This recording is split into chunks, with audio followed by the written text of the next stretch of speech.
Welcome to the Podunk Polymath, a podcast dedicated to the sentiments of a secular, sarcastic, screwed-up Southern SJW and skeptic. I'm your host, Chris. Come on in. This is episode 55 of the Podunk Polymath Podcast. Thanks once again for joining me on the pre-ramble this week.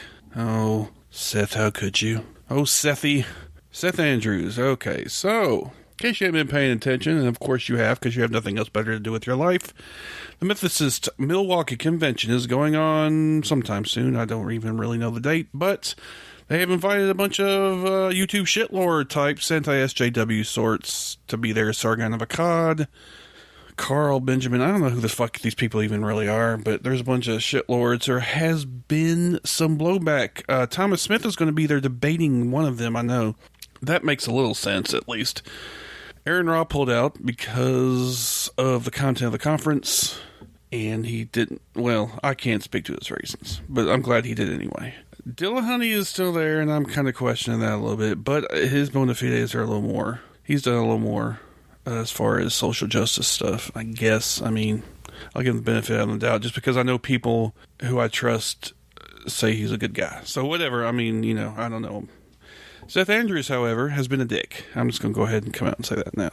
Seth Andrews has been a dick. And I'll tell you, first of all, this was before the whole conference thing even come up. He was he was on somebody's post talking about calling the SJWs, I guess, the social justice wing, secular humanists, I don't know, calling us the outrage brigade. We're always bringing up charges, you know, we're always just so worried about, you know, things that are going on, like, you know, people being murdered in the streets and, you know, systemic oppression being a thing, you know, stuff like that, you know, just don't worry about that. Unsurprisingly, some white dude would say that, you know, that's so original. So, yeah, already I was fucking pissed off at him anyway. I saw him at Kentucky Free Thought and took a picture with him. I was like, okay, I'm here. Even though at that time that had already happened, I was kind of pissed a little bit, but, you know, I'm not going to get into that, whatever. But, yeah, I was pissed about that anyway. And his whole, you know, everything's calm and reasonable. Just let's talk it out. Let's have free thought, you know, free speech. Because, you know, that always works. Let's just all get along and talk together. Maybe we can figure something out. Well, that's basically the stance he's taken at this conference. And I think he did talk to the organizers, and, like, they invited one other person who wasn't an anti-SJW. But to me, that's the fact that you're even on and showing up there. You're kind of endorsing the platform. And the whole argument that, you need to have dissenting opinions. No, not when they're fucking people who basically sexually harass people, make minorities and oppress people feel like shit, basically. One of them, I think, is kind of alt-right sympathizers, putting it kindly. I hesitate to use Nazi because it's so fucking inflammatory, and because somebody's name who rams with Stan Farrell uses it so much, but I think it's a bit overused, but you get what I'm saying. So, yeah, a lot of those shitlord types are there, and is he endorsing it if he goes and says he's going to argue with them? To an extent, because the fact that you're going to debate with them in the first place tells me that you think their ideas have merit and therefore worth debating in the first place. That's not how this works. That's not how any of this works. You can't sit there and, you know, call people on the left outrage brigade and can't talk to them, but for some reason you can talk to right-wing people all day long, which has always fascinated me about some of these religious debater types, these atheist types who debate religious extremists. They apparently have no problem talking to people on the right, but people on the left hand of the spectrum, they just can't tolerate. And Peter Boghossian, that motherfucker apparently is incapable of talking to anybody, and he's part of the white savior brigade. So, and that's another thing about this whole thing. They're almost all white guys at this conference. So, I mean, we've come to a crossroads. Well, the crossroads has been there, but I feel like this is kind of a catalyst to even a greater thing as far as what I call pure atheists and secular humanists, or I guess. And I'm saying right now that you can have the atheist card and shove it up your fucking ass. I'm going with the secular humanism card, and we'll have our own conferences, Skepticons, coming up soon, and that's going to have a lot of social justice-oriented shit.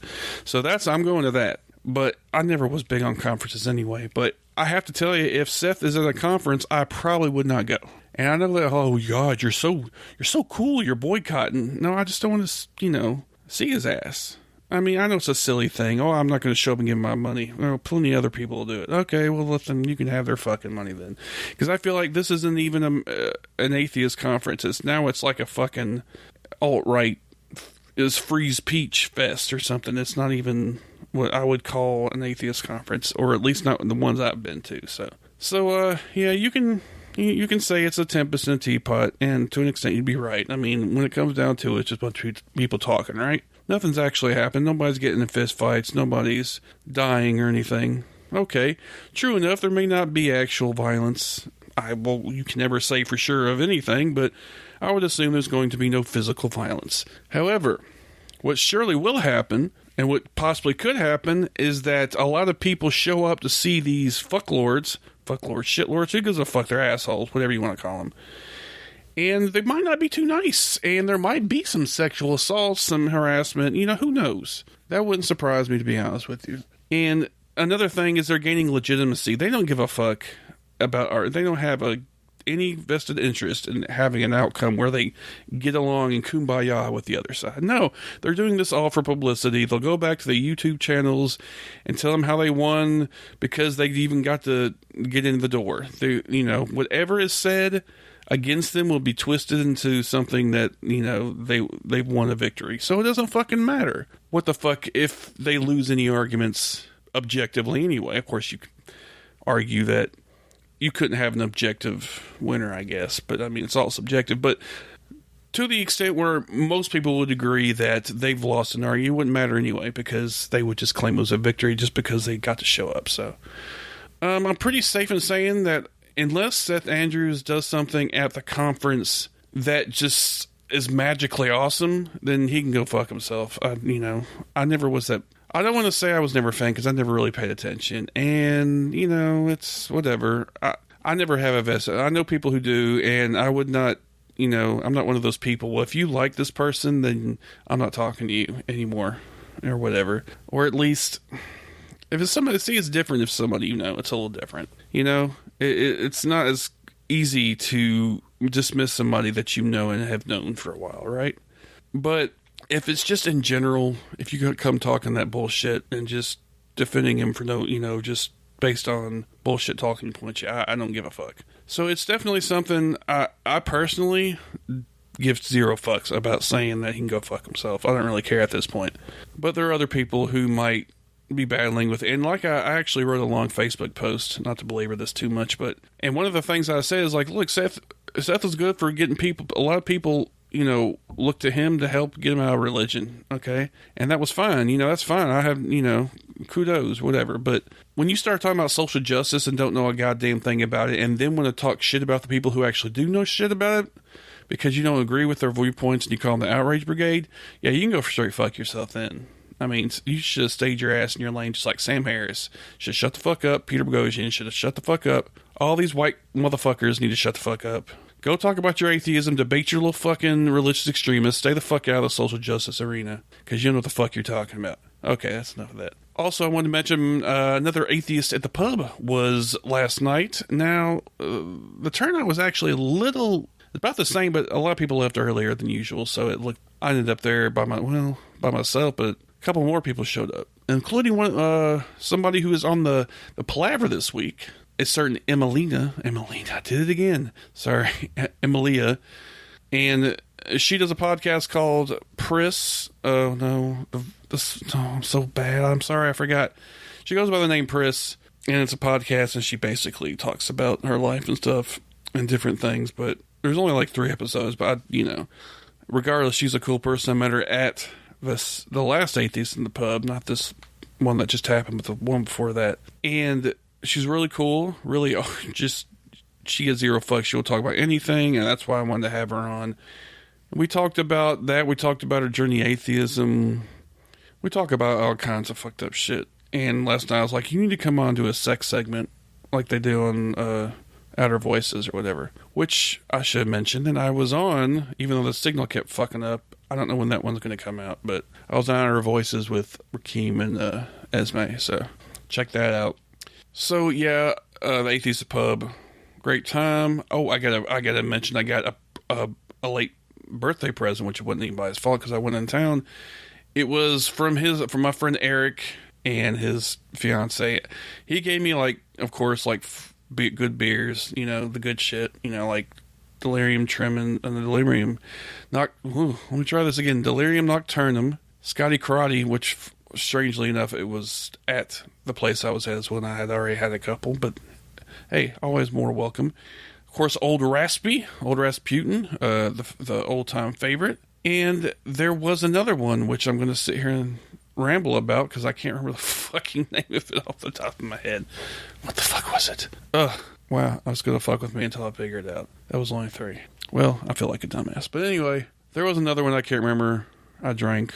Or what was that for? I'm going to stop rambling. But anyway, it was a good time. I got to see Carla and Jamie again. Her daughter was there as well, and some people I hadn't seen before. I have to give kudos to Hector Leon, who has the first 3-timer. He's the only one that's been to all 3 of these. So that's cool. Want to thank him for sticking it out through the growing pains of what surely will be the best atheist at the pub in the universe. Well, the known universe, which is basically our planet. Anyway, so we'll just go ahead and go to the palaver. I hope you enjoy it. She's really funny, really honest, and really cool. So I hope you enjoy it. Looking for something new and exciting, or maybe just a change from the old atheist show format? Cellar Door Skeptics Podcast provides listeners with hours of enjoyment each week on Spreaker and iTunes. Check us out as we talk politics, religion, science, reviews of books and music, along with the occasional interview just for a twist. Join Christopher Tanner and Chris Hanna every Tuesday night at 8 p.m. Eastern as they bring fresh content to you. Walk with us through the cellar door as we help you prepare for the revolution. You can find us on Spreaker, iTunes, YouTube, and even on Facebook. Do you know where Saskatchewan is? Probably not. It's in Canada. If you do, you might know a city named Regina. In Regina, there's a studio. And in that studio, there are, at least once a month, a bunch of skeptical atheist geeks and goofballs who get together to do a podcast. We are the Brainstorm Crew, and we're trying to help spread a bit of reason and critical thinking while still having fun. Never taking things too seriously, but still not accepting everything we're told. We go through different topics, exploring them in depth, and often disagreeing. We try to stick to provable facts, and we never trust in myth. That's why we say we're woo-free since 2013. You can find us on iTunes, Stitcher, or Spreaker under Brainstorm, or check out our website, brainstormblog.net. I can't promise you'll always agree with us, but I can promise you'll have fun listening to us. Welcome to another edition of the Palaver here on the Podunk Polymath Podcast. This week I have with me someone that I've actually interviewed before, but I messed up the first time. So, if you will join me in welcoming the awesome, Emmalia. How's it going? Good. You just called me Evelina. Is that not right? There's no N. Yeah. Emmalia. Strike one. Right, you've gotten off to a great start. Okay. You're fine. I mean, you're fine. It's not a big deal. Maybe I should have chosen a more simple name. No, that's all good. It's just on me to know that shit ahead of time, especially since it's like an interview and I'm supposed to know that shit. Yeah. Well, I mean, it's really, we're in the South, so I've been called Emmalia like 4 or 5 times, and this is the first Emmalina I've gotten, but Emmalia is better. I mean, or Emma's fine. Emma. Yeah. I didn't want to use your diminutive unless I have permission. Some people don't like that. Oh, I really could give a shit, to be completely honest. And that is something we found out the first time we spoke. Your lack of fucks to give, which is mostly, yeah. So first of all, I guess we should start from the beginning-ish. Okay, what constitutes the beginning for you? Exactly, that was a bit vague. But when we actually met at the last Atheist at the Pub, which was over a month ago now, and the next one is actually tomorrow. But anyway, we met there and we just talked about you and your identity as a trans person and your atheism and all that kind of good stuff. So we had a real good conversation, and I wanted to have you on mostly because I think you're a good spokesperson in general, but I just think you're a great conversationalist. Thanks. You're not afraid to talk about stuff. That's true. When we met, I had a pretty healthy buzz on that night at the Atheists at the Pub thing. I was there with my wife and girlfriend as well. Well, I should say wife and partner would be better than girlfriend. But anyway, so we were there, and I had a healthy buzz on when we were talking, and I'm pretty opinionated most times. I mean, even at work or wherever, I'm just sort of constantly, I have thoughts about literally everything. It's sort of a problem sometimes. But yeah. But no, like you had said, I'm trans. I'm a trans girl. I had started transition about a little over a year ago. I am 32 years old. And I hope I look like I'm about 25. Well, I do now more so than I used to. Musician, folk singer.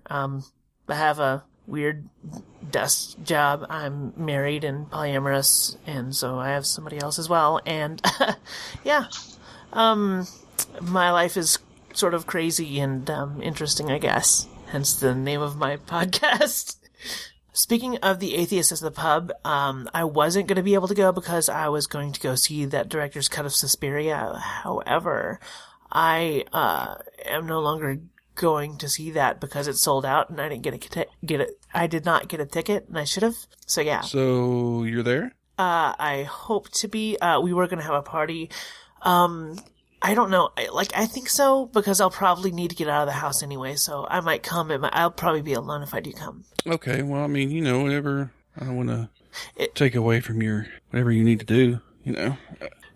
I mean, Jen's best friend Caleb is in town tomorrow night, so they're doing stuff, and I might be around for that. I don't know. I might be obligated to be, but honestly, I'm kind of need a night away from everyone right now.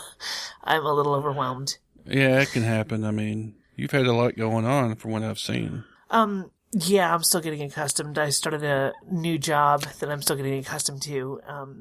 And we've been remodeling the house. Well, some flooding happened with our water heater, so we turned it into a remodeling opportunity. And so we've been doing that on a near constant basis for the past almost month, because we had no floors for a month and a half, and I was exhausted. But our floors are amazing and beautiful, and I love them. And our living room is going to be basically a combination of a cyberpunk book and a mid-90s full-motion video game background, because of the garish colors and the sort of neonish, quasi-futuristic look of a lot of those games. That combined with the minimalism stuff. So, yeah, you can tell how much I think about these things. That's all good. I mean, you want your space to be comfortable. Yeah.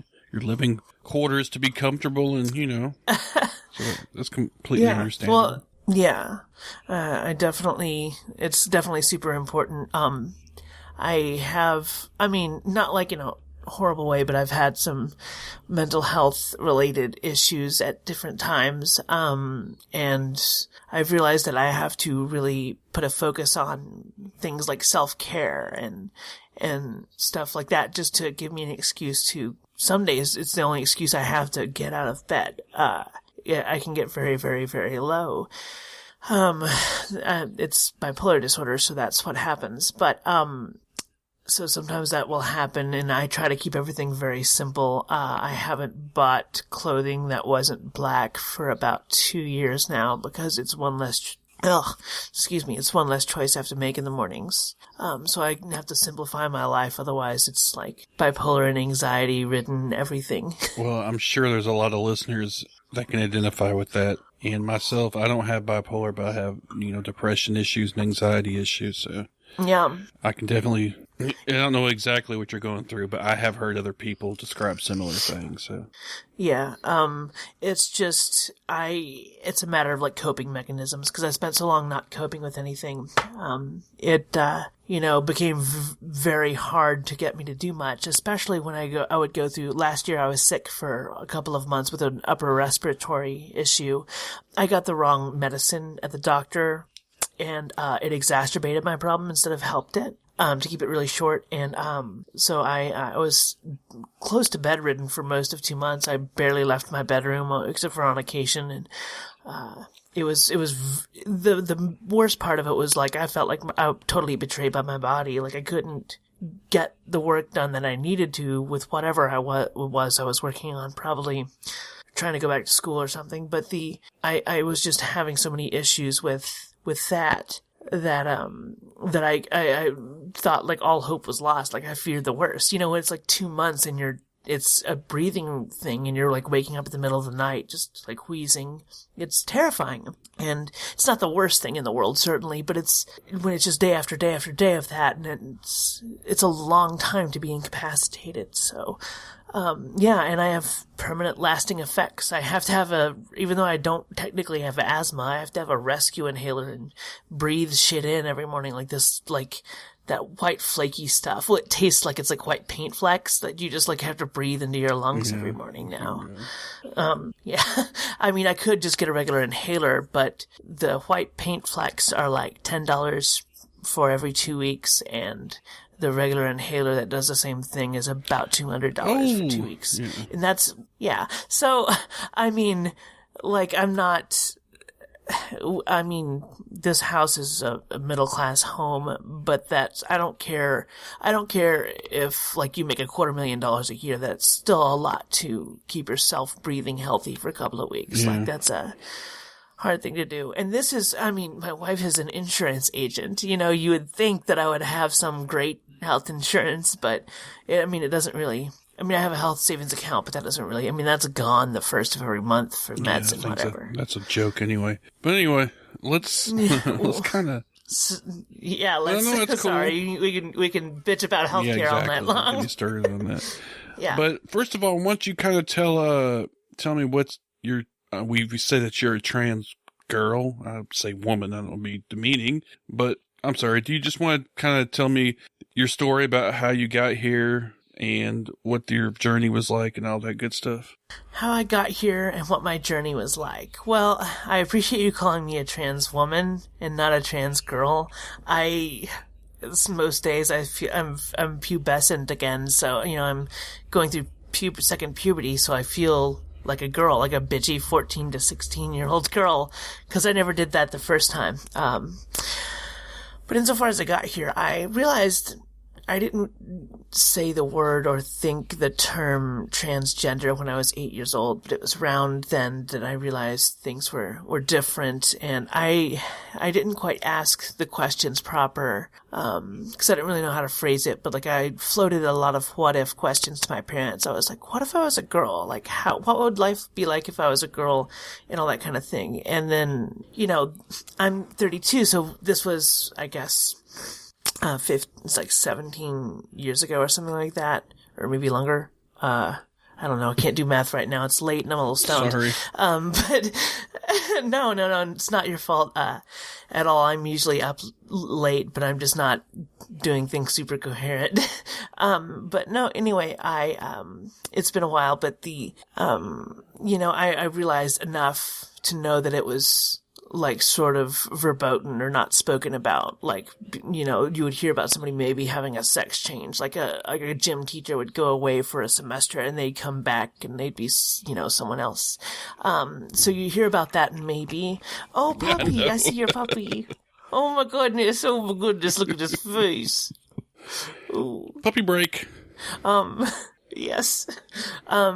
But yeah, so I couldn't, and I was like, well, this sucks. And then I just sort of tried to repress it, and it manifested itself in other ways. I probably came close to coming out in high school with a couple of my friends, but I was invited to slumber parties in high school. Which was fun because I definitely took advantage of that once or twice, but it was very much, I felt comfortable, like I was one of the girls, so to speak, in a lot of ways. I was flamboyant, openly out as sort of, I called myself bisexual at the time, but more pansexual, I guess. After that, I was in a lot of bands throughout late high school and early to mid 20s, throughout most of my 20s. That was sort of my job, so to speak. I was, touring shaking my ass on stage or whatever. You do that for a while. And that's how I met my wife, who was a booking agent, now insurance agent. But we met about a decade ago when, I guess, playing shows. She was in a different state at the time. But yeah, after a while I quit doing that and went to school, married another old girlfriend of mine. And, when I was at school, the stress got to me and I had this like breakdown and I realized everything immediately. I was like, oh, fuck. I have to be this now. Like, this is gonna be my life. I get to be a freak. You just think these horrible things. And so, and then you just sort of have to deal with the fact that, you are this thing. And that took a little bit of time, and I came out to my wife and she divorced me. Almost about 3 or 4 months later, she divorced me. It wasn't necessarily just because of that, but that was a large factor in why she divorced me.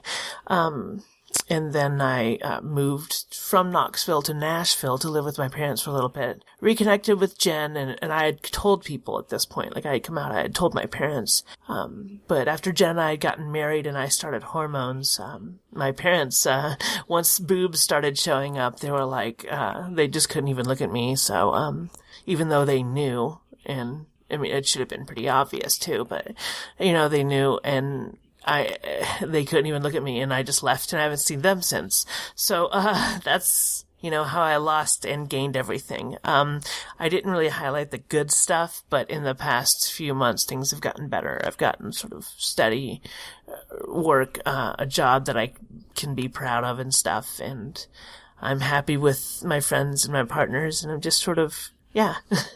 I also started smoking pot every day. That helped a lot, too. Weed. Sweet weed. Yeah, I know. Like, I was never like the kid in high school that was like, yeah, let's go get fucked up behind the, quad or whatever high schools have, It's been so long, but I was never that kid. But I mean, I was always friends with the potheads, and I was always cool, like with the like hippy dippy kids or whatever that were like way too into, they would wear tie dye every single day, and they were way too into like Jimi Hendrix to be comfortable. It was almost a weird psychosexual thing. I could never quite figure it out. And they were always like, just stoners and burnouts and stuff. But I never did that, and I smoked on occasion, like when I was on tour. When it was around, I would smoke it. Sometimes I would have a bad experience or something if I smoked too much, but yeah. And then, about a year, maybe 14 months ago or something, I, was like, I want to try this sort of as a stabilizer, like to try to smoke a little bit because I feel so good the next day. I feel so even. And so, like the following day after smoking, I would feel that way. And so I started doing it regularly, and it's a matter of keeping like the THC sort of in my system. It helps a lot with stabilization of my mood. Now, clearly I need meds on top of that, but I don't necessarily need a mood stabilizer if I'm smoking with regularity. Well, that's definitely something that's, good. I mean, despite all the fucking bullshit propaganda, surrounding marijuana, I mean, it's not any more harmful than oxycodone and Percocet and shit, where people are shooting up heroin because they can't afford it anymore, Right. And, all of that stuff is markedly, I'm really clumsy. I think it's a side effect of I think it's a side effect of the hormones. I used to never be this clumsy, but I was clumsy, don't get me wrong, but things are weird. I don't know how to, my, body's center of gravity is now about 8 inches lower than it was for 30 years of my life, and so that I'm having to get used to that. It's cool, I understand. But yeah. But no, it's marijuana is markedly less harmful, I think, than even people like to realize. Smoking anything is bad, ideally you want to vaporize stuff, but, it's, if your brain's already developed and everything like that, it's fine. I have a tremendously addictive personality. I just quit nicotine for the very first time, in over 15 years. I smoked for like 11 years, like hardcore, like full flavor, like unfiltered cigarettes. Like I had a horrendous voice and smelled like pig pen. And then I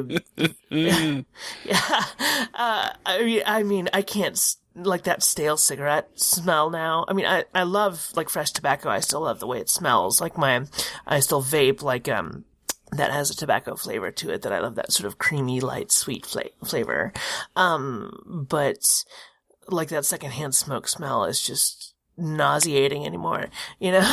I mean, like people I know that still smoke, they're like, it's the worst thing. I mean, it's just on everything. If you smoke, it's exactly. Yeah. And when you smoke, you don't notice. Like, you're just this gross person and you have no idea. Your sense of smell is like destroyed pretty much. I mean, yeah. Mine's a little deadened, but it's not permanently gone or anything. I've gotten a lot of it back, and hormones have helped with that too.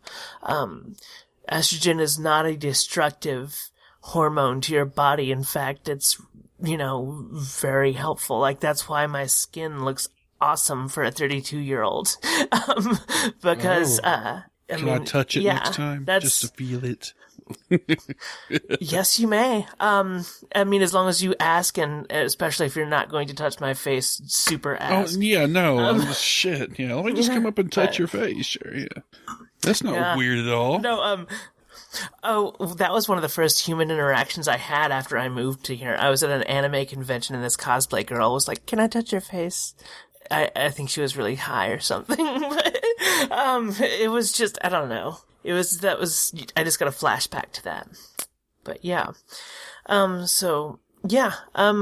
else do you want to know besides that? So you, the only thing I would ask would be, are you stabilized now? Or, I mean, is it still kind of an ongoing process or whatever? In terms of my mood, you mean? Well, I just mean in general, as far as, I guess your transition isn't complete or whatever. But... well, I don't know, like, I mean, I'm not going to be perpetually transitioning or whatever. I'm not in a permanent state of flux. I've not had any surgery, because, a lot of people who are like, it's a trans person, they want to ask that question or anything. I've not had any surgery, but I would like to, certainly have, at least partial bottom surgery, at some point. And I'm making the earliest of early arrangements for that now. I'm a little slow on it. Although I do, after our last conversation, I've accepted that I am dysphoric about that. But, because that was a weird conversation.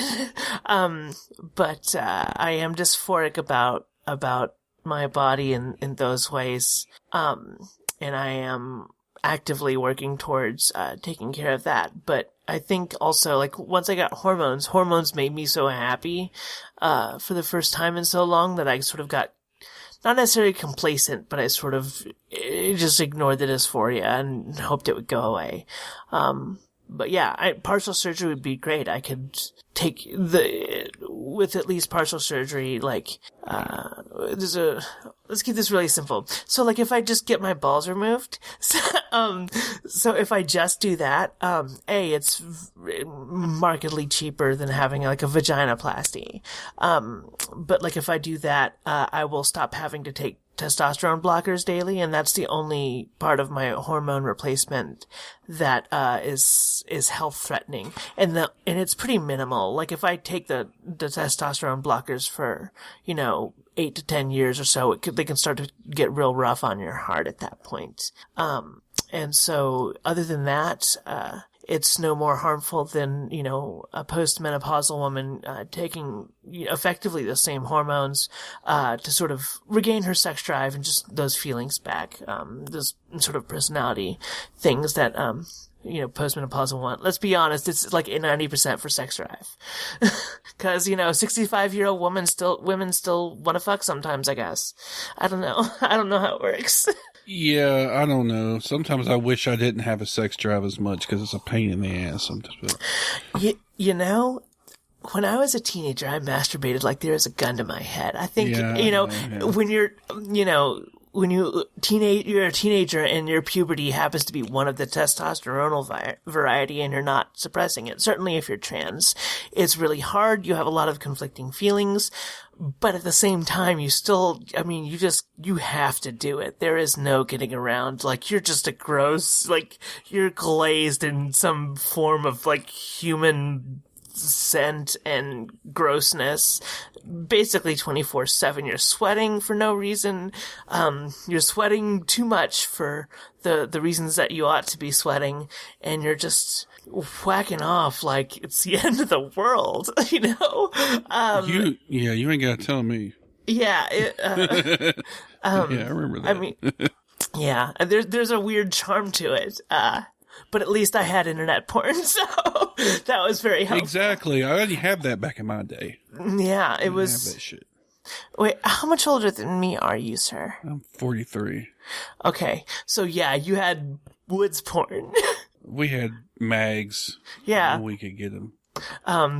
Did you find a porno mag in the woods? Because, like, everybody says they found a porno mag in the woods, and I don't think I ever did. The only thing I ever found in the woods was, like, sheets of it, maybe. It wasn't a whole mag. But you still found porn. Is it Yeah, we're just so happy just to get a glimpse of some boobies, you know, like, holy shit, there's tits! Yeah, even if there's, like, dirt and stuff on there, like, you have to, like, knock off, like, the grossness of the world, and you just who knows ejaculate, just not even touching yourself. Just, oh, there it went. Like a gun going off. Oh my god. The concept of a spontaneous orgasm is delightful to me. Anytime I see something that makes me happy, it's just my first go-to is anything. I use the term gasm as sort of a suffix for about anything like yeah, like nerdgasm and stuff like that. Yeah, nerdgasm, ladygasm, whatever. But yeah, that stuff was weird, but this second puberty is much calmer. It's, you know, I can sort of psychologically kind of just look back and imagine what it would have been like to have this for my first puberty and what that would have been like. You know, it's interesting to think about and also a little depressing, but, you know, that's all I've got.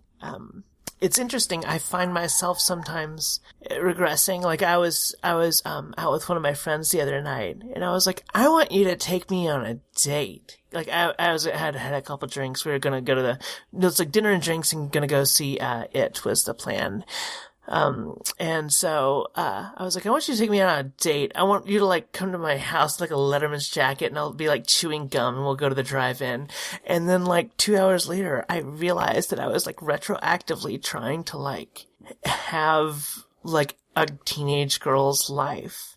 It was weird, because I was trying to, like, psychologically kind of recreate those things, for myself, so I would have those memories even as, like, an adult, like an idiot, like a 32-year-old asshole, like, trying to be, like, some idealized version of youth, like, capture that somehow. So that's a weird thing that's been recurring, I guess, in a lot of my thoughts lately is, you know, trying to fill that void, you know, because I can't imagine what life was ever like, you know, being seen as a boy anymore.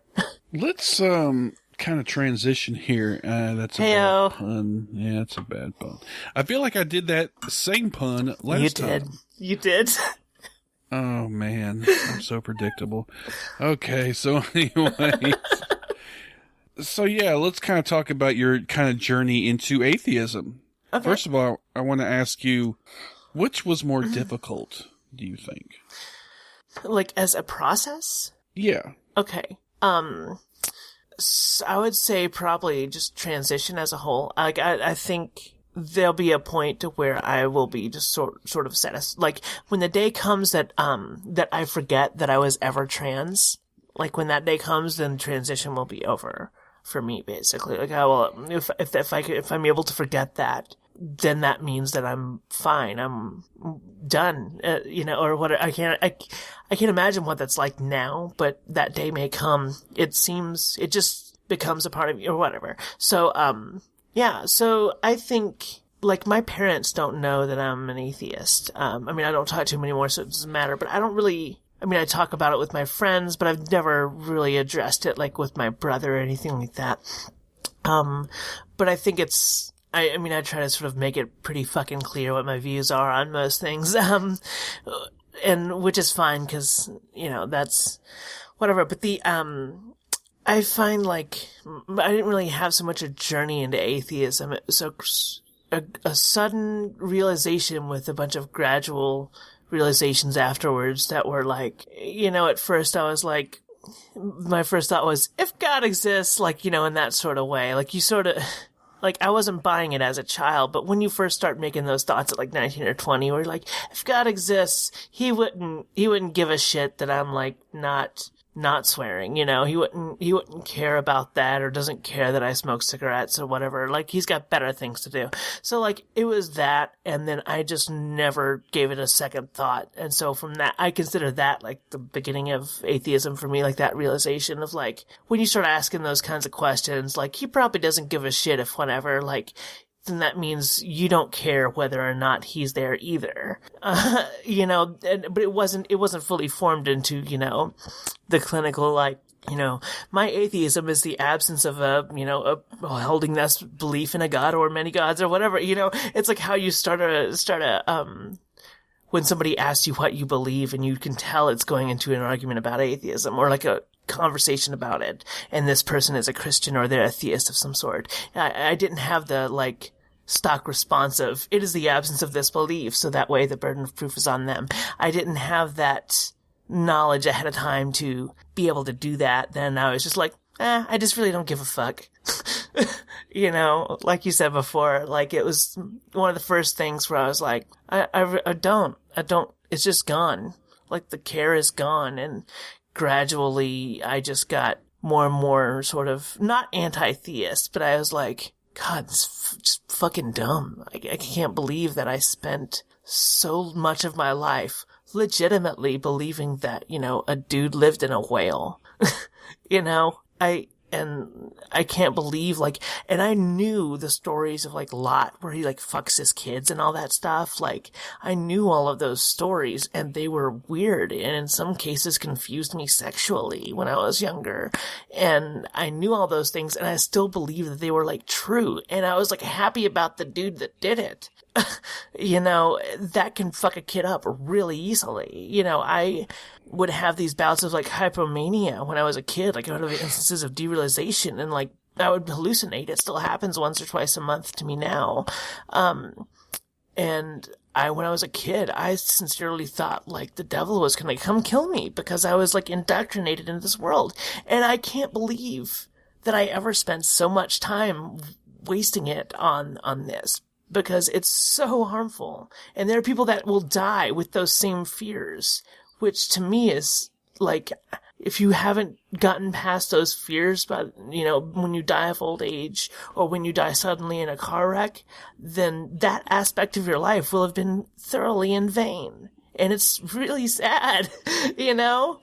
Oh, yeah, definitely. I know what you're saying. I mean, there's a lot of people who, and I've heard these stories, deconversion stories, where they get angry because they have wasted so much of their life believing this bullshit. It's horrible.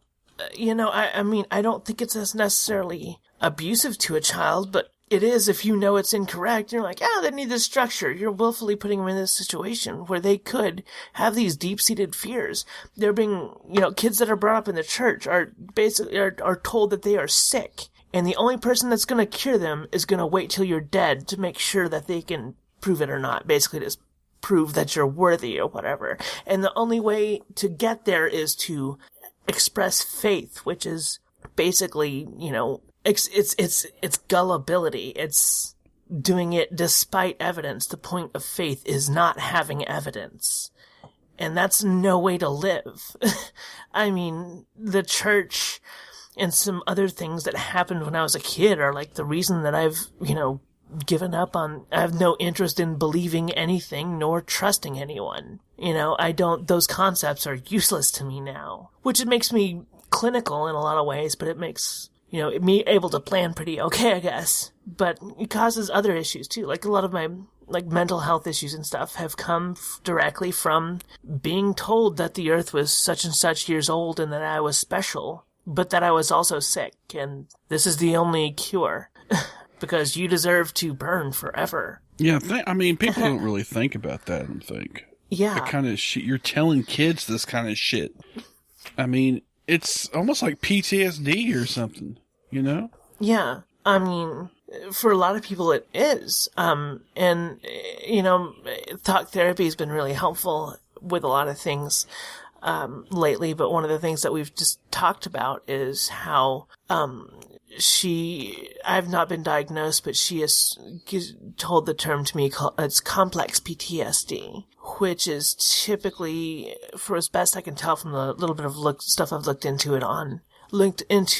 about it, it is typically for like victims of like repeated abuse, or like, you know, it's like Stockholm syndrome, people that are just like fucked for life in a lot of cases. And, you know, that seems sort of harsh, but I have a lot of sort of fuzzy memories that are like questionable about my childhood that I try not to think too hard about, because the more I think about them, the more terrifying they become. As in, like, when I try to remember too much, it gets real scary. Yeah, I avoid those. I avoid those things. And that's sort of part of it. In a lot of the way that I treat people in my sort of absence of belief or trust, and being so cold and clinical is one of the affectations of that. But yeah. What are you drinking right now? I saw you raise a bottle. Oh, Wild Heaven Ode to Mercy. It's a Atlanta brew, actually. What kind of beer is it? Brown. It's a brown ale, but it's imperial because it's high grav. Yeah. I'm just drinking like this Cabernet table wine that I got for cheap at the store. Tonight. It's been that and a little whiskey earlier as well. But yeah, we talked about beer before. This is how like smooth I am with avoidance behavior. Like, I'm just off to somewhere else because, you know, the conversation was getting a little scary. Hey, it's no problem. You know, I mean, if you're not comfortable talking about it, we can talk about something else. I'm comfortable talking about whatever. Like, if you want to poke and prod in that direction, that's fine. But I mean, it's your podcast. You can dictate the conversation. No, it's cool. I mean, I don't have notes for a reason, because I don't plan this shit out ahead of time. Right. I just have a general direction, so it's okay. I like kind of a flow of consciousness. So do I, but with my podcast, I don't do that. Like, I want to plan everything out. Like, I mean, I'll do interviews that are non-scripted at all, but I'll cut them into bite-sized pieces, and then I'll write these, like, long things for it. And I've got a handful of pieces, but it takes a lot of work. I didn't realize, like, to do it like that, to do it at that quality level, and to make sure all the levels are even, and to really do that takes like 2 or 3 whole work days per week of really making sure that it works like you want it to. And I don't have that, you know, anymore. When the first episode, I didn't have a job, so I did that. I started on Wednesday and I had it up by Saturday morning or whatever. But yeah, so I really want them to be really just fucking good in that, like, just in terms of the production value, because I don't want that to deter anyone from listening to it. Because there's a lot of people, like, I listen to stuff very critically, whether it be podcasts or like an audiobook or music. I am critical in terms of the production of it, but if the production I know is fine, then I can let go of that and actually pay attention to the quality of the thing. Maybe that's just me being a little obsessive, but I want to hold myself up to the same standard of a thing that I would listen to, I think. Which is funny because most of the podcasts I listen to are a little more non-scripted and impromptu. I mean, that's a good segue, actually, because you have a podcast, don't you? I do. It's called The Interesting Life of Priss.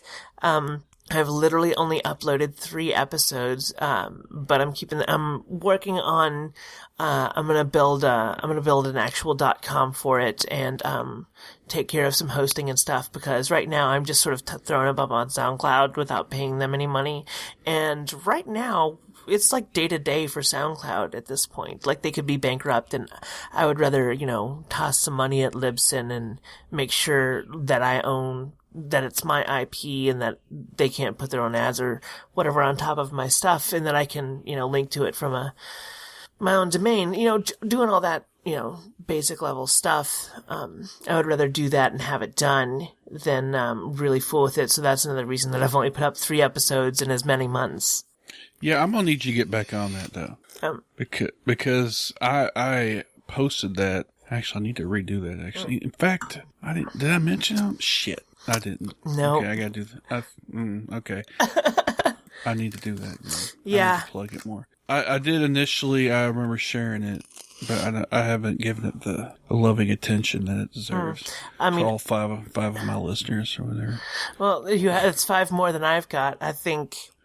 I'm happy if more than my wife listens to them, You'd be surprised, actually. Yeah, I would be surprised. I know. It was weird, actually. That first episode of the 3. I was I just put it up on Facebook. I was, whatever. And within a couple of weeks, it's 50 something plays. Okay. Which is kind of nice. That's that. But it's hard to gauge feedback. It's hard to know why people listen to that one more than the next 2. And I'm not very good at that kind of thing. The internet, I think, has sort of moved on without me in some ways, but if I can, Libsyn will give me some analytics and some numbers to work with. So that will be good. Yeah. Depending upon the level you pick. I think the $20 levels when you start getting the good breakdowns by geography, where they downloaded it from, what they use to download it, all that kind of good stuff. Yeah. And I'm not necessarily looking to make a living from that or make a living from music right now, but if I do them, I do want to, if I do those with any any level of seriousness, even for fun, I want them to be something that I can be proud of. I think that's a lot of it too. Going back to the quality of the podcast and the format that I'm doing, because that's a challenging format, but it's also very rewarding. So I don't know.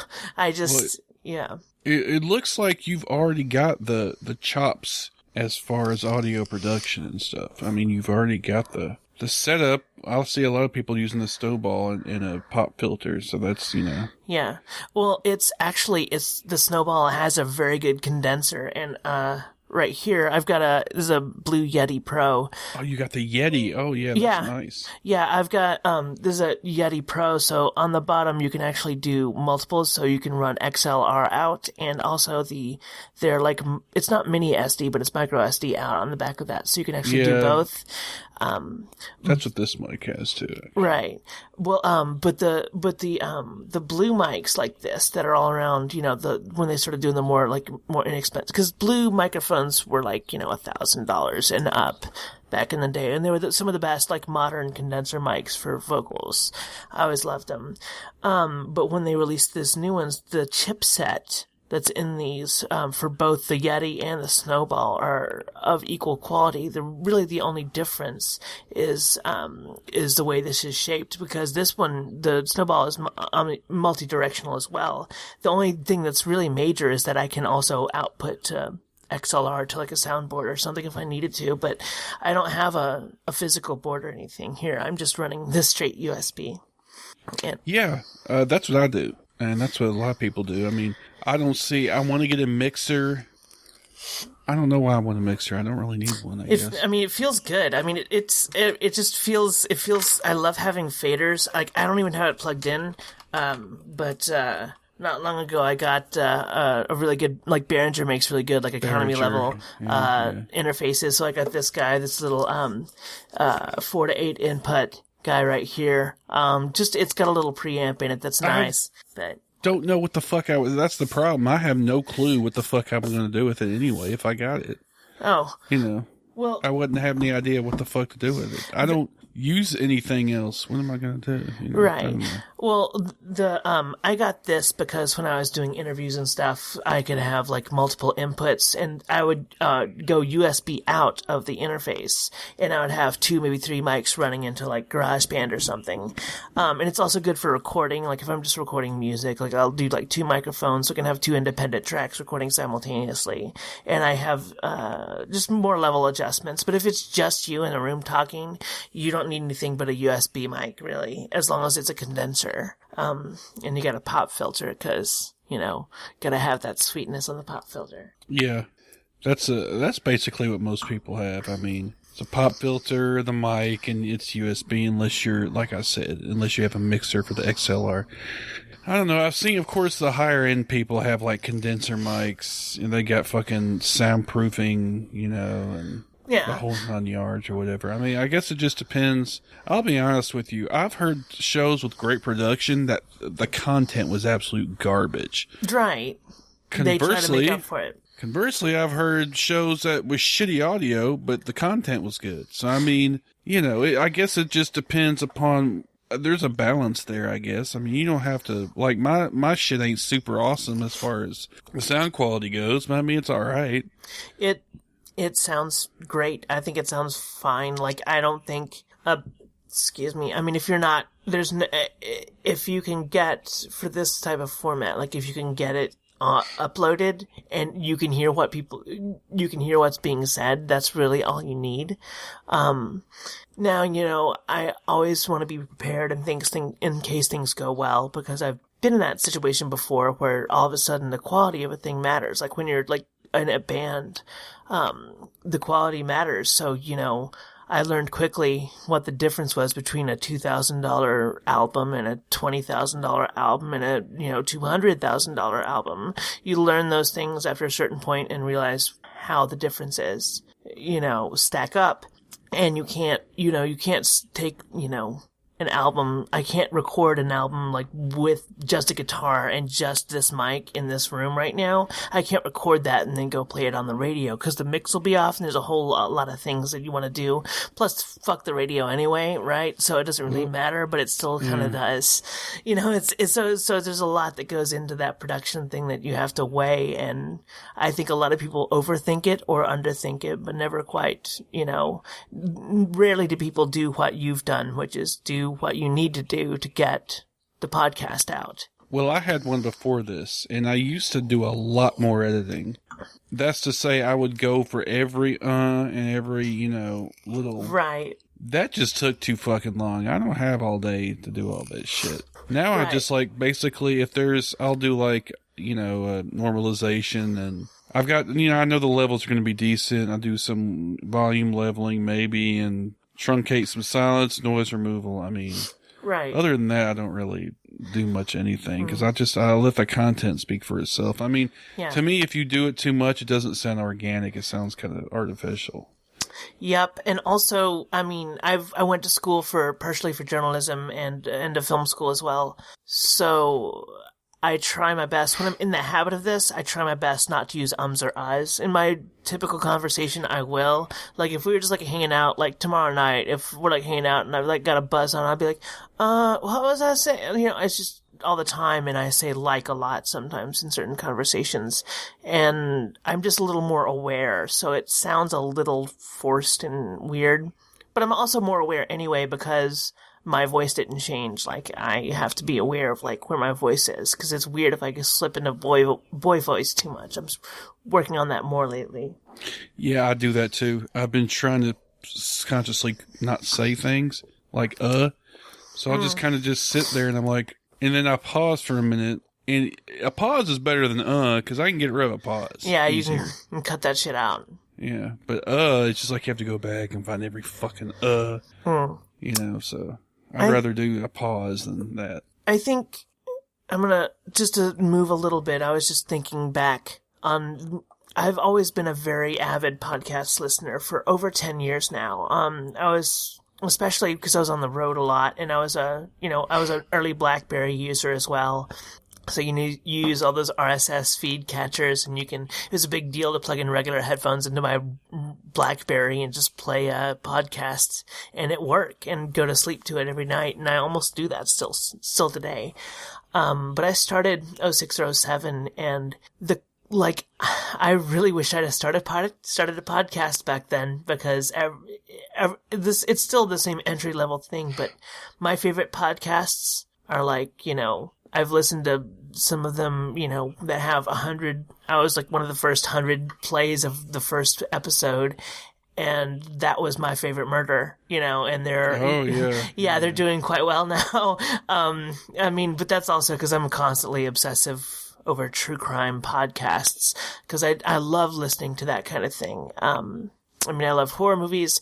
In real life, I'm really, really squeamish, but I watch a lot of horror movies and true crime stuff all the time. I don't know why. It's just always sort of a thing that I've done. Most of the art I consume is very, very, I guess, strong in terms of it's not kid friendly. A lot of stuff is, violent enough to be considered pornographic in its violence. I like a lot of exploitative stuff. I don't know why. It's just the thing that I do. It's not always the case, but our Blu-rays are all mixed together. So there's a bunch of anime, and there's a bunch of happy stuff for my wife. And then I've got Last House on the Left, and, Takashi Miike's Imprint, and things like that. Well, it's because you worship Satan. Yeah. It's because I'm a godless heathen atheist. It's because, you have no morals. Yeah, I have a tattoo of Baphomet, around my asshole or whatever. The fuck? I'm kidding. Wow, that would be interesting. That would be painful too. Yeah, I think I was a big PC gamer in the 90s. My dad was a network architect, so I had PC games, and I had Doom, and I spent a whole summer playing that game. And there's a lot of jokingly satanic imagery in that, and I always found in that game, it was the game was sort of jokey, but it was when you think about satanic stuff and how serious black metal bands are, it starts to get really lame really fast, and it's almost funny. So there's this weird element of laughing at people's perceived version of sorrow in a lot of those ways that people are trying to be edgy. And I'm not trying to dog on people, but it's a weird conflux of emotion. I want, when I'm consuming something, reading a book or listening to music, I want to be I'm always searching for that, being profoundly affected by it. You want that metal album to just totally do something you've never heard on a record before, and it to be totally transgressive. And you want that new Rush album to have the coolest synths ever, that you would never expect to hear. And it, you want it to take you by surprise. I love being taken by surprise, not a jump scare, but in terms of content, certainly, or that new Taylor Swift song, I had no idea where it was going to go next, and that made me fucking elated. Even though I'm not a particularly big Taylor Swift fan at all, in fact, quite the opposite. But yeah, no, so the satanic imagery stuff is fascinating to me for a lot of reasons. I have to calm myself from, not getting upside down star earrings and shit and wearing those to work. 'Cause, that's shit you do when you're 14, not 32. Hey, why not? Who cares? Yeah. What the hell is your podcast about? Did we even get into that? What is it about? Well, it's called The Interesting Life of Priss. Priss is the moniker that I've used on and off for the past few years for the folk singing work that I've done. And basically what I've done with the podcast is just sort of make it literally about my life, but I'm doing interviews with people. The first episode I had interviews with 2 or 3 different people in that were close to me, but it was autobiographical in a sense that it was about my life and experiences of things. The first one is called On Being Transgender, and it's about being trans. It's pretty self-explanatory. I have more going on than being trans, obviously, but that was that's the first one you want to get out of the way. And the second one that I did was on, I attended a friend's high school reunion, and I literally, did this like pre-written monologue thing that was about 10 minutes. And I also did another 10-minute pre-written monologue that was on the concept of belief. Mostly pre-written for both of those. But, so it's more like, it's a little bit of like, it's almost like self-discovery, like a diary, but with interviews, I guess is the best way to put it. I'm not really sure I don't have a word. I haven't looked up a word, and I'm sure that this is being done countless other places, but I didn't really look up what that you would call that, I guess. I mean, if it was like academic research, it'd be ethnographic or like an ethnography, but, it's just, I'm just doing it that way, because the times when I've done it, it's been really cathartic and helps me sort of talk through my feelings. As you can tell, I'm definitely a talker and always have been. I hadn't noticed that. And so I use that as a means of making myself feel better. And, when I write stuff down like that, like I'm constantly going back and editing things too. And so it's, in a way, it is like the best version of whatever. I understand there's a purity in not editing and going off the cuff, and I respect that. But when I do that, I can really make sure that every word I'm saying counts, and I can be more concise. Because it's been an hour, and I feel like I haven't said anything in this interview, to be honest, but maybe that's just me. No, it's just you, basically. Sweet. I hope it. So do you have a direction that you feel like you want to take this podcast? Right now, once I get, all the logistical things squared away, I would like to do sort of the more multiple interview things. I would like to think about sort of a particular topic, because I'll get fixated on these like things, or like different, like even something so simple as like abandoned malls. I'll get fixated on abandoned malls for like 2.5, 3 weeks, and in my spare time I will just watch like somebody calmly walking through an abandoned mall on YouTube, and I'll think about that kind of thing. Like, it'll be in the back of my brain for 2 or 3 weeks, and I would love to, like, talk about that almost, like, mini documentary style. But again, that's a lot of work, and that's also me sort of pipe dreaming, because my job is getting pretty awesome, and it's still technically part-time right now, but, it is part-time, and there's other things to take care of. I have to, cook and feed a couple of people in this house, so it does take a lot out of you, but I would love to do that, but it's really a matter of time. And I think I would also like to incorporate more music into that as well. It would be a good impetus to get me writing with some sort of consistency, which I don't have too much. I have a little more motivation the last couple of weeks, but before that, I'm not motivated. I write pretty consistently, but I don't really do anything with the music that I write. And I would love to ideally have a band and have a cool podcast and just do that for work. But, that's not necessarily reality. I'm not, I'm not Ike Harley or whatever, you can't. Oh my God. I haven't heard that in a long time. I know, it's a weird pull, but she had a successful media thing online, and she had interesting friends and shit, and all of her things were about just her being awesome. And I'm not wanting to do stuff because of just me being awesome, but I've done a lot of weird shit. I've had a lot of weird jobs. I've been a phone sex operator. I've done about every type of sex work you can imagine. I lived in San Francisco for a whole entire summer for free, and I've done my fair share of interesting drugs, and I'm still alive, and I'm not, in a ditch somewhere somehow, and I'm, surprisingly STD free. So, yeah, I'm not so it's, my life is weird. I accept this. Oh, and I'm trans too. That's also not common. But, I think that story has something, and really it's, it's pretty masturbatory, but I don't really have anything else to do in that way. I don't know how to not be masturbatory, I guess. Both literally and figuratively. I was going to say.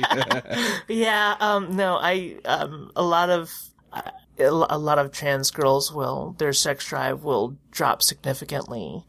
And mine did, but it came back in a really, really awesome way. That's all I'm going to say about that. Okay. That's something I want to do a podcast on, actually. Well, see, this is what I was thinking. Maybe you could do, like, I don't know if you ever listened to This American Life or whatever. Yeah, a couple times. Yeah, it's kind of like almost a documentary, but it's also kind of just like a story in the life of, from a certain point of view, I guess. And there is music, kind of interstitial music and stuff like that. Yeah. I figure you could do something like that, maybe. Mm-hmm. I have betting music on mine. It's from this Creative Commons work. It's just this post-rock band that I really like. They put stuff up that you can put on stuff for free, and I've been using that instead of just scoring it myself, because, God, you want to talk about a full-time job? I would just get lost and just start recording and just go down a rabbit hole. But, yeah, I would love to, like, that kind of thing sounds really good. I like This American Life is always separated into sort of, it's a theme and then with 3 sub-themes or whatever. And that sounds pretty appealing, but I think there are, a lot of that stuff can kind of get stale, and a lot of it feels very sort of agenda-driven and things like that. I'm more interested in sort of more broad, nebulous concepts, stuff that, like, like belief, like I was saying before, this thing that people just sort of do, and I, like, have a life that's absent of it, and it's awesome, and I am curious as to how people approach that. I would love to do more of that kind of thing. Yeah, I think you should, and you definitely have a voice, that's for sure, so, I mean, why the fuck not use it, Yeah. That's true. It's really a matter of the motivation thing. Like, if I have somebody that's like, when's the next podcast coming out? Then I'll be like, it's coming out as soon as you say that, It's like, I want it to be it is just for me, but I want it to be appreciated by another human, I want somebody else to look, I'm telling you, I mean, I got people who like me, and I'm like, I ain't shit. I mean, somebody like you who, like, actually has talent and shit, I mean, well, now you're getting into, like, subjective stuff, because... Well, that's fair enough, but I mean... Let's just be real here. I mean, another fucking cishet white dude talking, that's getting pretty old, man. We need to kind of, I'm all about some diversity, not that I'm just for a token, Right. I know plenty of, LGBT folk, so it's not like, you're the only one or anything. Hey, I have this trans friend, nothing like that. Right. And the thing is, I feel like, to me, it feels like, oh, there's so much of that. And then I realized I listened to like 2 or 3 transgender podcasts, and I mean, I don't use this as a measure for how good they are, because they're very good, like transgender focused. Like, I listened to like the Gender Rebels and a couple of others. And I think maybe one of them has is just now sort of doing endorsements of things, as far as typically dealing with like gender variants and things like that. And that's just a matter of how many people are searching for that kind of thing, because these are like the top things that show up, and it doesn't seem to have a lot of people listening. And so, and that sort of bums me out. And so I try to support them as well. And also the ones I listen to, some of them are very, very good. And it's weird, but at the same time, a lot of cishet white dudes do not want to listen to a trans girl rant or whatever. What's her name? The trans girl, she was a porn star. I think she might still do porn. She does a lot of entertainment work. Bailey J. She's been in a bunch of stuff. She had or does have a podcast. I listened to that for a while. But it's not even about really being trans, and it was sort of her approach to a lot of things felt sort of not offensive, but it was just like, I don't know. She's like, I'm a slut, man. And I'm not like, and that's fine, because that might just be who she is, because by nature, I'm a pretty slutty person. I identify with that. I identify with, sexualization of, even like, the fetishization of like trans people and stuff like that. That is, I'm not offended by it necessarily, but I'm aware of it. And that's fine, but also I'm just like, like, I can't wait till I get a pussy. It's all about like saying the word pussy like this. And it's like, It's like, that's not a podcast. That's not what, I mean, I'm sure it's more complex than that, but it's like, it's like, it feels like Morning Zoo. You know what I mean?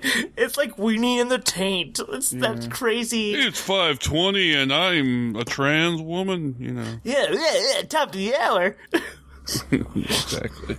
Welcome to WDVX, blah, blah, blah, blah, blah. Like that, like low, stuff that they tried to teach me in school. But it's, I listen to quite a few trans podcasts, you know, because I have trans friends. Right. You know, I'm all up on the trans Yeah.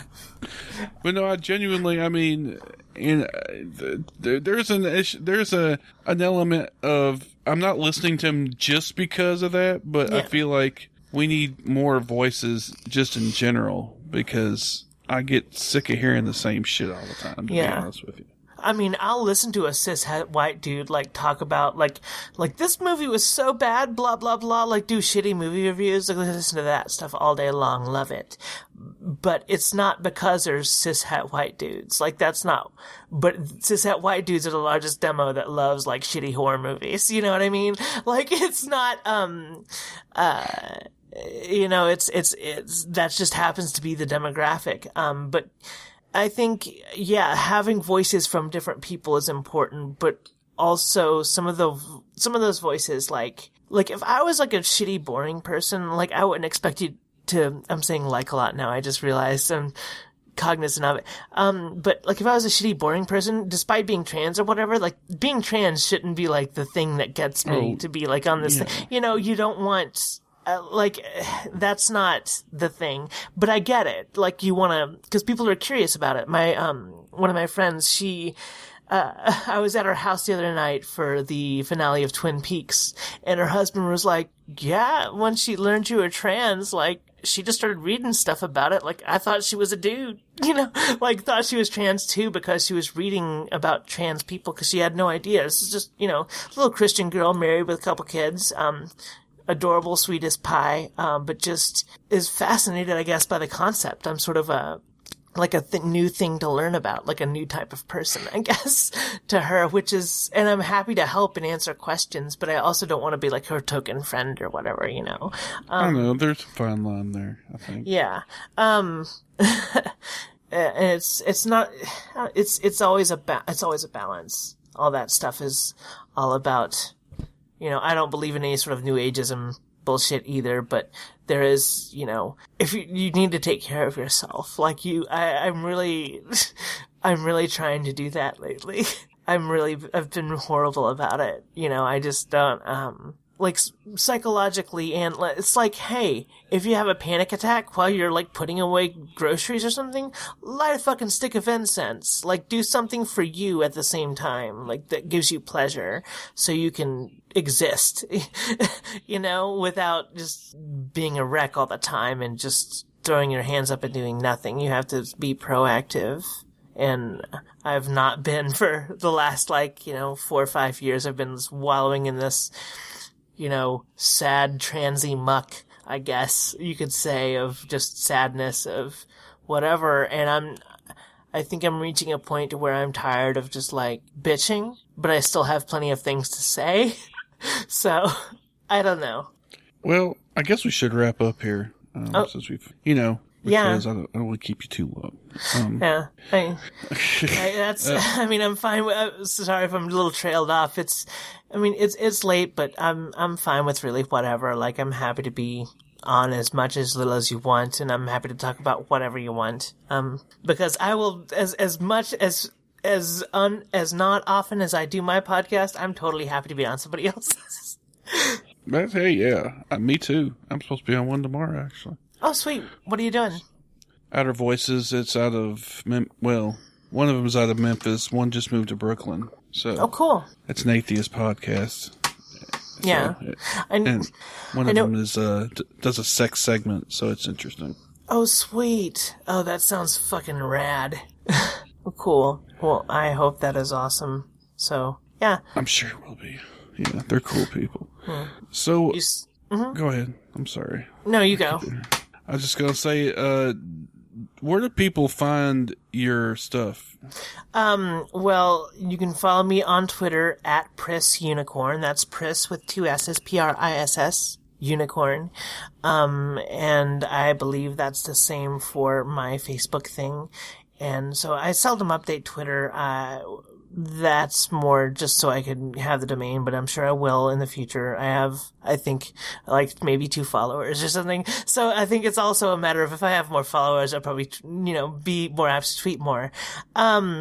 But yeah, so on Facebook and Twitter are there, and that's where you can find those things. And you can search on iTunes or wherever for The Interesting Life of Priss, and I will show up on all of your various podcatchers for all 3 episodes. You can go ahead and subscribe. There should be another one. I've got one that's mostly ready to go. It's just a matter of getting it together after we get the house fixed up and I'm more comfortable. I look forward to, hopefully I'll get to see you tomorrow at the Atheist at the Pub. Yeah, I think I will probably be overwhelmed and need a break, so I can definitely try to join you for sure. I mean, that's sort of the goal. I haven't been out alone. Well, I haven't been out with one of the girls for, quite a while, and out and drinking anyway. So, yeah, we'll see. It is something to look forward to, and I want that to be a thing as much as you do, So yeah, I'm really trying to push it. So you doing it at Porterhouse tomorrow? Same, like what was the time? Just so I can remember. 7. Okay.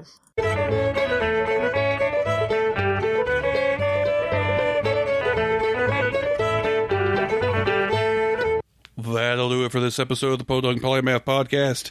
I want to give a big thanks to Emmalia, hope I said it right this time, for coming on and talk to me about her awesome life, her music, her atheism, and her being super honest and awesome. So, and we had to do it, this is the second time we did it, because the first time got fucked up, so I had to do it again. So I thank her for her patience on that. And it was good to see her again at the Atheist at the Pub again last night. So, of course, if you want to check out the show, you can go to the podunkpolymath.com. Music is done by ... Go check them out at cdbaby.com /... Of course, the logo, the new improved logo by Jeff Prebig Jr. You can find him at Pit Atheist on Twitter. Of course, you can check me on Facebook, Twitter, and Gmail, and YouTube at the Podunk Polymath. Go look at all those. Of course, you can email me at thepodunkpolymath.com. Call number 615-378-POPO, which is 7676. You can come and join the Podunk Polymath Podcast Posse Facebook group, facebook.com/group/the Podunk Polymath Podcast Posse, all separated by periods. And of course, there's still the Podunk Polymath Podcast online store at zazzle.com/podunk_polymath. I still have to change the t-shirt, even though nobody buys anything anyway, which is fine. I know you got better shit to do with your money, I guess. I forgive you this time. With the new logo, I got to replace the t-shirt with the new logo and everything else that's in there. And of course, you look on the sidebar, you'll see the buttons for RSS feed, Stitcher, iTunes, Google Play. You can donate via Why do I keep doing that? Donate via Patreon. There's a button on there. I forgot the Patreon thing. Patreon.com/the Polymath. If you want to become part of the posse. I can always use more money, but, don't hurt yourself. Go leave a review, though. More reviews are always welcome. So, you can check the buttons out. Like I said, RSS, Stitcher, iTunes, Google Play. There's a button for the Podunk Polymath Patreon page. And, of course, you can donate. There's a donate button, which I think I've already mentioned, but that's fine. Of course, you can see my tweets there on the side as well. There is a Facebook like thing on the sidebar. For some reason I had missed previously. You can like the page from there, the Facebook page from there. And of course, you can see recent posts and recent comments as well on the sidebar. So, again, everybody, thanks for listening. Thanks for coming back for more torture, aka my voice. And thank you for just being here. If you listen to this show even once, I love you. I just want you to know that. I love you so much. Because that means that you have taken out time to listen to something that you could be taking out time to do anything else. I don't even masturbating, drinking, watching The Defenders, which is okay so far. Whatever. I appreciate it. I really do. So enough of my rambling. Until next time, y'all take it easy now. Okay?